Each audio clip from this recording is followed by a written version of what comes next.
Hello friends, welcome to our special show. હું કિન્નરી. ભાઈ, હવે સિનેમા સ્ક્રીન પર વર્લ્ડ વોર 3નો પ્રારંભ થવા જઈ રહ્યો છે અને એમાં જોરદારવાળી અસલી મજા આવવાની છે એ તો નક્કી.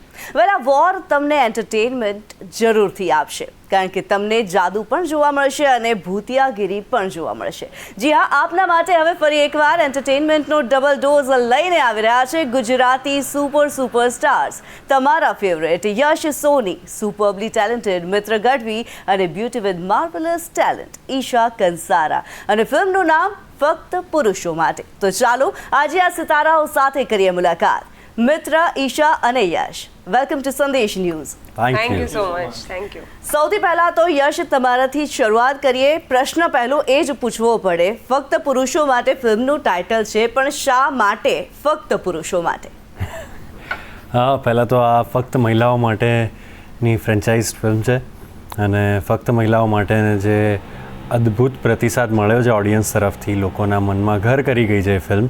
તો હવે એનો સેકન્ડ પાર્ટ અમારી બહુ જવાબદારીમાં આવે છે કે એનાથી ઉપર જાય અને એનાથી ઉપર જઈને લોકોને મજા કરાવે. તો એવા પ્રકારની સ્ક્રિપ્ટ ફાઇનલાઇઝ કરવામાં જ આ 2 વર્ષ ગયા છે અને finally we are here back with another ફક્ત સિરીઝ અને લોકોને વધારે મજા આવશે. અને ફક્ત પુરુષો માટે કેમ આ ટાઇટલ, એ આઈ ફીલ કે ફિલ્મ જોયા પછી જ્યારે તમે એના ઝોનમાં હશો ને એના વિશે ચર્ચા કરતા હશો ત્યારે તમને ચોક્કસપણે ફીલ થશે કે આનાથી સારું ટાઇટલ આ ફિલ્મનું ન હોઈ શકે. ઓકે, અને ફક્ત મહિલાઓ માટેનો ચિંતન હવે ફક્ત પુરુષો માટેમાં બ્રિજેશ બન્યો છે. કેવું છે? ટોટલી ઓપોઝિટ છે. ફક્ત મહિલાઓ માટેમાં હું મહિલા પીડિત પુરુષ હતો. એક ઘરમાં રહેતો હતો જ્યાં બધી જ મહિલાઓ હતી, સાડીની દુકાન હતી જ્યાં બધી મહિલાઓ સાથે મારે ડીલ કરવાની હતી. અને બ્રિજેશ એ એવો વ્યક્તિ છે કે એની આસપાસની મહિલાઓ એનાથી પીડિત છે અને જે પ્રકારનું આપણે જે ટિપિકલ પુરુષત્વ કહીએ કે પોતાનું એક ડોમિનન્સ સ્ત્રીઓ પર રાખવું, એની આસપાસની સ્ત્રીઓ પર, અને પોતાના પાર્ટનરને પરવાનગી વગર ન કંઈ કરવા દેવું અને થોડુંક મેન્ટલી દબાઈને રાખવી એના પાર્ટનરને, એ પ્રકારનો આ વ્યક્તિ છે. પણ જ્યારે દાદા આવીને એક ચેલેન્જ ઊભી કરશે એના માટે કે હવે તારે તારા પાર્ટનરથી છૂટું પડવાનું છે, ત્યારે એના રિએક્શન્સને બધું જોવાની મજા પડશે. ઓકે, અને ઈશાની વાત કરીએ. રાધિકા કેવી છે? સીધી, સાદી, સરળ કે પછી મહાચંડ? રાધિકા બસ બ્રિજેશને ખૂબ પ્રેમ કરે છે અને રાધિકા સીધી તો કહી શકાય પણ સ્માર્ટ પણ છે, ચંટ નથી. અને રાધિકાએ નાનપણથી બ્રિજેશને જ પ્રેમ કર્યો છે અને એ લોકો નાનપણથી જ જોડે રહ્યા છે, એટલે ચાઇલ્ડહુડ લવ બર્ડ્સ કહી શકો તમે. તમારા બ્રધરનું કંઈક રેફરન્સ લીધો છે તમે. હવે શું થવાનું છે તમારે કહેવાનું છે ને કિરદાર કેવું છે એ પણ. કેરેક્ટરનું નામ છે કિટ્ટુ. ઘરમાં કિટ્ટુ કહેવાય છે એને. એનું નામ કીર્તન છે અને કીર્તન આ ઘરમાં એક બધા પુરુષો જે અલગ રીતે વિચારે છે, એમાં કિટ્ટુ થોડો અલગ વિચારસરણીવાળો એટલા માટે છે કારણ કે એની મમ્મી ફોઈથી વધારે અટેચ છે. એટલે આમ પુરુષ પ્રધાન ઘરનો એક થોડો ફેમિનિસ્ટ છોકરો છે અને એને વાંધો ના આવે, એ રસોડામાંય હોય, એ કિટી પાર્ટીમાંય જોડાઈ જાય, એ પણ એની માટે એવું છે કે એનું સેન્ટર ઓફ હિઝ લાઈફ એ એનો મોટો ભાઈ છે જે બ્રિજેશ છે. એ કારણ કે બ્રિજેશ જે કરે એમાં એને સાથ આપવાનો, પછી એમાં જીવનું જોખમ પણ હોય તોય વાંધો નહીં. એટલે કેરેક્ટર માટે એવું કહેવાયું છે કે લોક નહીં પરલોક પણ ગજાવે એવો ભાઈ એટલે કીર્તન. અને એવો જ મારો એક કઝિન છે જેનું નામ ક પરથી છે કલરવ, જેની બોડી લેંગ્વેજથી લઈને, જેના લુકથી લઈને બધું જ અમે આમાં ઉતાર્યું છે આ કેરેક્ટરમાં. અને મારી પાસે સીધો સટ રેફરન્સ હતો કારણ કે જે રીતે બ્રિજેશના જીવનમાં સાથે જોડાઈને એને ત્રાસ પણ એ આપી શકે કિટ્ટુ, એવી રીતે કલરવ મારી જોડે રહ્યો છે આખી લાઈફ અને અત્યારે કેનેડા છે. સો આઈ એમ હોપિંગ કે કેનેડા જ્યારે ફિલ્મ રિલીઝ થાય જોવે અને પોતાને જોઈ શકે તો મજા પડશે મને. બિલકુલ. અને યશ, અહીંયા એક વાત સ્ટોરી લાઇન વિશે કરવી છે.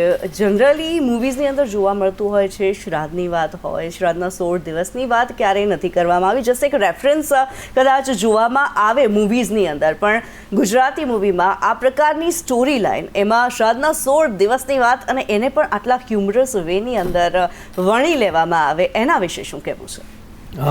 બહુ આપણા દરેક ઘરની વાત છે આ શ્રાદ્ધના 16 દિવસ. અને એ એવું છે કે મેં પણ આજે શ્રાદ્ધમાં કાગવાસ નાખ્યો હશે અને તમારામાંથી બી ઘણા બધાએ જાતે પોતે ધાબે જઈને લે કાગવાસ કહીની બૂમ પાડીને કાગવાસ નાખ્યો જ હશે, પણ એ જ્યારે વાર્તા સાથે વણી લેવામાં આવે ને ત્યારે મજા એ વાતની આવે કે આપણી બહુ જ પેલું કહેવાય ને કે મૂળની વાત થઈ જાય, આપણા દરેક ઘરની વાત થઈ જાય. અને આ દરેક ઘરમાં આ પરિસ્થિતિ સર્જાયા હોવા છતાં આજ સુધી આ ફિલ્મ તરીકે બહાર નથી આવી આ પરિસ્થિતિ. સો એનો અમને ગર્વ છે કે આવો એક ટૉપિક અમે લઈને આવી શક્યા કે જે દરેક ઘરની વાત છે અને તેમ છતાં નવો છે કે આની આસપાસ કંઈક સર્જાયું નથી, તો મજા પડી. અને એક જગા જબ જમા હો તીનો, યશ, ઈશા અને મિત્ર, જય અને પાર્થની હાલત કેવી હતી મારે એ જાણવું છે. ઓહો હો. ઈશા, જ્યારે સેટ ઉપર એકચ્યુઅલી જવાના હતા ત્યારે અમને ત્રણેયને ડર લાગી રહ્યો હતો કે શૂટ સિરિયસલી ડર લાગી રહ્યો હતો. શૂટ ચાલુ થશે ત્યારે શું થશે, કારણ કે અમે વર્કશોપમાં જ અમે લોકો બહુ મસ્તીએ ચડ્યા હતા. પણ અમે બધા જ પ્રોફેશનલ્સ છીએ અને જયે તો યશ જોડે કામ કરેલું છે ને અમને 3 એકાના સેટ ઉપર પાર્થ અને જય બંનેએ જોયેલા છે, તો એ લોકો પણ થોડા પ્રિપેર્ડ હતા કે જ્યારે આ લોકો હસવા પર ચડે છે ત્યારે બ્રેક લઈ લેવો પડે છે, સ્પેશિયલી યશના લીધે. અને જ્યારે અમે ઓન સેટ પણ અમારી ધીંગા મસ્તી ચાલતી હતી ત્યારે એ લોકો પણ અમારી જોડે એન્જોય કરી લેતા હતા. અને જ્યારે ટાઈમ આવે ત્યારે જો અમારી પાસે લિબર્ટી હોય તો અમે થોડી વધારે મસ્તી કરી લઈએ. બાકી બધા પ્રોફેશનલી પોતપોતાનું કામ પતાવીને પછી પેકઅપ, પછી બધું અમારે જે કરવું હોય. મૂવીના સેટ પર જ્યારે બિગ બી સાથે હતા યશ, ધીર ગંભીર વાતાવરણ હતું એક્ટિંગ કરતા સમયે, ઓફ ધ કેમેરા પણ, અને કેવું વાતાવરણ હતું કે મસ્તી ચાલતી હતી ત્યારે પણ? ના ના, ધીર ગંભીર વાતાવરણ તો હું નહીં કહું, પણ એટ ધ સેમ ટાઈમ મસ્તી બી નહોતી ચાલતી. બધા છે ને નંબ થઈ ગયા હતા, કારણ કે બચ્ચન સાહેબ પોતે એ જગ્યાએ ઊભા છે જ્યાં તમે ઊભા છો. અમે આમ સેમ હવા સ્વસી રહ્યા છીએ અને જગ્યા બી સેમ છે અને બચ્ચન સાહેબ પરફોર્મ કરી રહ્યા છે, એમને લાઈવ જોઈ રહ્યા છે, એટલે બધા સ્તબ્ધ થઈ ગયા. Isha, what was the experience જ્યારે બિગ બી સામે હતા? મને યાદ છે કે અમે ત્રણેય જણા 8:30 વાગ્યાના અમે આવી ગયા હતા કે 9 વાગે બચ્ચન સર આવવાના છે તો આપણે વહેલા પહોંચી જઈએ. અને કંઈ નાસ્તો વાસ્તો કર્યા વગર અમે ત્યાં જ એમની વેનિટીની બહાર કે જ્યાં ગાડી એમની પાર્ક થવાની છે ત્યાં આવીને અમે લોકો ઊભા રહી ગયા, ખાલી જોતા કે ક્યારે આવશે. પછી અમને કોઈ આવીને કહે કે સર નાસ્તો કરી લો, નહીં. કોઈ કંઈક પાણી પી લો, નહીં. કશું જ નહીં. અમે 3 જણા ખાલી ત્યાં ચોંટી ગયા હતા કે ક્યાંક બચ્ચન સરની ગ્લિમ્સ આમ છૂટી ના જાય. અને એવી રીતે સેટ પર પહોંચી ગયા છે તે ઈશાએ કહ્યું કશું હલ્યા જ નથી. એટલું બધું ના હલ્યા કે બચ્ચન સાહેબ આવી ગયા તો અમે સૂનમૂન થઈ ગયા 3 જણા.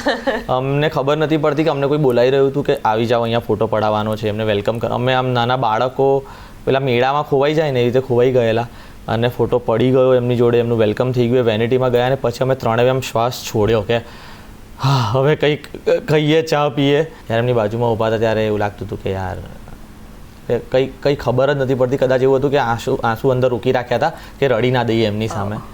અને બસ એમના આશીર્વાદ છે ફિલ્મ પર એટલે ખુશ છીએ અમે. યશ, કેટલો જાદુ છે, કેટલી ભૂતિયાગીરી છે ફિલ્મમાં? ભૂતિયાગીરી તો ખાસી છે અને ભૂત વર્સિસ ભૂત એવું કંઈક છે. હા, એટલે દાદા વર્સિસ પૌત્ર, એટલે ભૂત વર્સિસ પૌત્ર, એમ એ રીતે ભૂતિયાગીરી વર્સિસ ભૂતિયાગીરીનું સ્લોગન છે. બટ ફિલ્મમાં જાદુ બી ખાસો એવો છે. ઘણા એવા સીન્સ છે કે જે તમને, ફિલ્મ તો થ્રુઆઉટ તમને હસાવશે, બટ ઘણા એવા મેજિકલ સીન્સ અમારા ડિરેક્ટર્સે બનાવ્યા છે કે જે તમને આંખે આંસુ લાવી દેશે હસતા હસતા.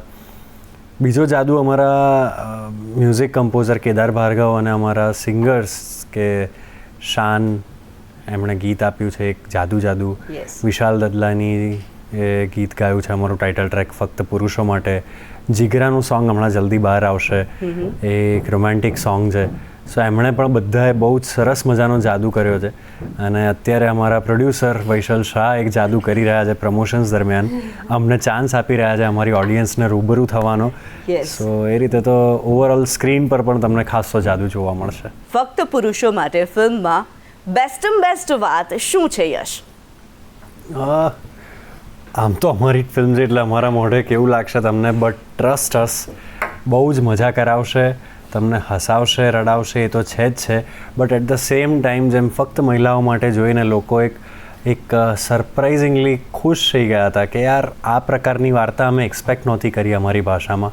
તો આ પણ એવો જ પ્રયત્ન છે, આ પણ એવી જ વાર્તા છે. સો એ સરપ્રાઈઝ તમને મળશે જ. તો એ ભરોસો રાખીને 23 ઓગસ્ટે પહોંચી જાઓ બસ સિનેમાઘરોમાં. ઓકે, અને ઈશા, બેસ્ટ વાત અને ઓડિયન્સને શું કહેવું છે?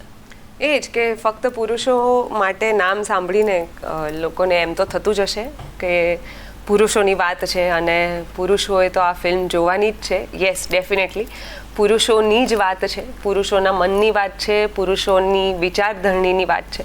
તો પુરુષોએ તો ખાસ જોવી, અને જો એમની સ્ત્રીઓ પણ જો સાથે જાય તો અમને પણ આનંદ થશે. તમે એન્જોય પણ કરશો અને એટ ધ સેમ ટાઈમ ઘરે તમે એક વિચાર પણ લઈને જશો. ઓકે, અને મિત્ર, શું કહેવું છે? ફક્ત પુરુષોમાં જે ફેમિલી છે એ ફેમિલી જ્યારે તમે ફિલ્મ જોવા એન્ટર થશો અને ફિલ્મ જોતા હશો ને ત્યારે તમને એવું લાગશે કે આ તમારું જ ફેમિલી છે. એ તમે અમને તમારા ફેમિલીનો ભાગ બનાવી લેશો ફિલ્મ જોતાં જોતાં, અને પછી તમને એવું થશે કે હા યાર, આપણા બી ઘરમાં અમુક એવી વાતો છે જે પુરુષોના પ્રશ્નો છે એના અમુક જવાબ આ હોઈ શકે, જે સ્ત્રીઓના મનની વાત છે એના જવાબો આ હોઈ શકે. એટલે કદાચ એવું પણ બને કે ફિલ્મ પછી તમારે એકબીજાને કંઈ ના કહેવાનું બચે, બધું સમજાઈ જશે અને તમે બધા ફરી ફિલ્મ જોવા આવશો કે હવે આપણે આને એક અલગ નજરિયાથી, એક નવા પર્સપેક્ટિવથી જોઈએ. પણ આ બધું અમે તમને બહુ જ હસાવતા કહેવાના છીએ.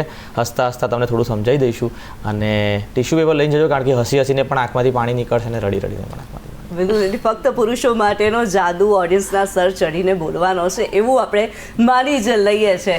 યશ, ઈશા અને મિત્ર, અમારી સાથે ફક્ત પુરુષો માટેની આટલી સરસ મજાની વાતો કરવા માટે ખૂબ ખૂબ ધન્યવાદ, અને સંદેશ ન્યૂઝ પર આવવા માટે ધન્યવાદ.